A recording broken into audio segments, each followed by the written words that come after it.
Welcome to our continuing series, Questions and Answers from the works of Sri Aurobindo and the Mother.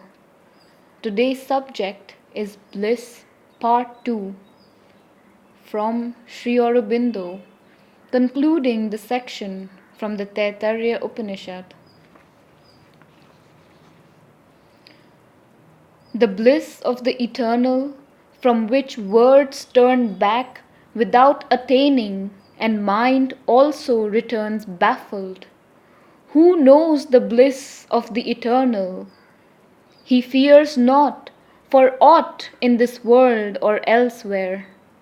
Verily, to him comes not remorse and her torment saying, Why have I left undone the good, and why have I done that which was evil? For he who knows the eternal knows these and delivers from them his spirit. Yea, he knows both evil and good for what they are, and delivers his spirit who knows the eternal. And this is Upanishad, the secret of the Veda. Together may he protect us, together may he possess us, together may we make unto us strength and virility. May our reading be full of light and power. May we never hate. Om, peace, peace, peace.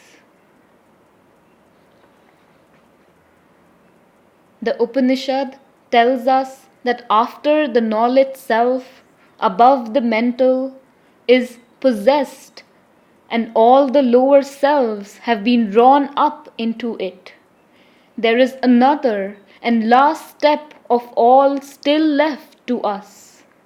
Though one might ask, is it eternally the last, or only the last practically conceivable, or at all necessary for us now? To take up our Gnostic existence into the bliss self and there complete the spiritual self-discovery of the divine infinite. Ananda, a supreme bliss eternal, far other and higher in its character than the highest human joy or pleasure, is the essential and original nature of the spirit. In Ananda, our spirit will find its true self. In Ananda, its essential consciousness. In Ananda, the absolute power of its existence. The embodied soul's entry into this highest absolute, unlimited, unconditional bliss of the spirit is the infinite liberation and the infinite perfection. It is true that something of this bliss can be enjoyed by reflection, by a qualified descent even on the lower planes, where the Purusha plays with his modified and qualified nature. The Supreme is finally pure ecstasy, absolute bliss, Ananda. Now, just as Sat and Chit are the same, so are Sat and Chit not different from Ananda.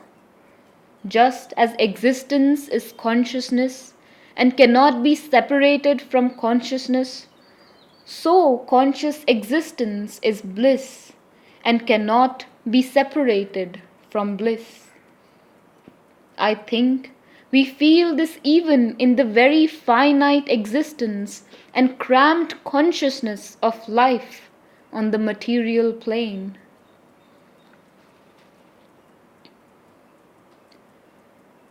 The pleasure of existence can consent to merge only in the greater pleasure of a widened existence and religion. The aspiration towards God is simply the fulfillment of this eternal, elemental force, its desire to merge its separate and limited joy in the sheer bliss of infinite existence.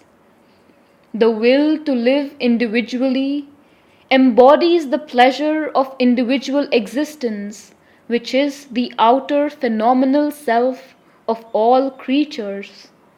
But the will to live infinitely can only proceed straight from the transcendent, ultimate spirit in us, which is our real self.